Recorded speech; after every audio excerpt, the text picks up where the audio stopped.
After a nearly 18-year fight for their full benefits, 9/11 first responders and survivors will finally receive permanent funding.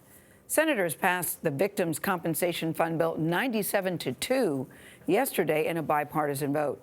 Chip Reid is on Capitol Hill with more on this story. Chip, for many, this seemed like a no-brainer. So what took so long?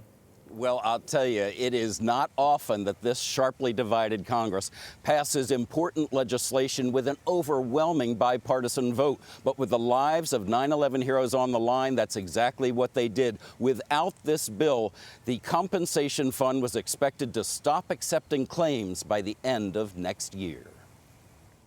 This has been the honor of my life to work with the men and women behind me. Jon Stewart has passionately championed the cause for years, and when he scolded lawmakers last month, they did their jobs with courage, grace, tenacity, humility. 18 years later, do yours. They took notice. The yeas are 97, the nays are 2. The bill is passed. The Senate Tuesday joined the House in overwhelmingly passing legislation to aid first responders who became ill while searching for victims and remains in the aftermath of the 9/11 attacks. It's hopefully just a little bit of solace for those families because they still have to deal with this. These illnesses aren't going away. The moment is bittersweet. You lost 343 firefighters on 9/11. And how many have you now lost post 9/11?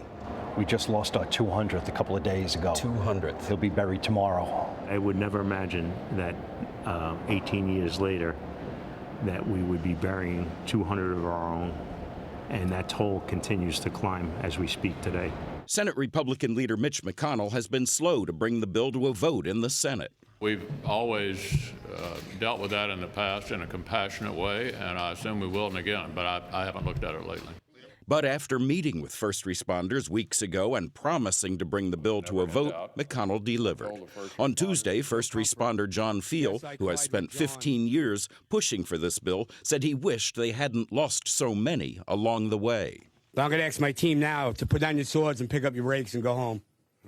And hopefully we don't have to come back.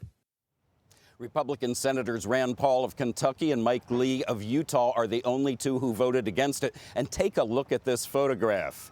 Jon Stewart beaming as Senator Mitch McConnell walked by on his way to the Senate floor. Now, President Trump is expected to sign the bill Friday while surrounded by 9/11 first responders. Vlad?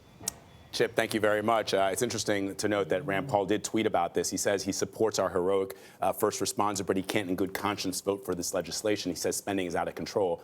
A lot of people take issue with that. A lot of people, you're right, do not understand that reasoning at all.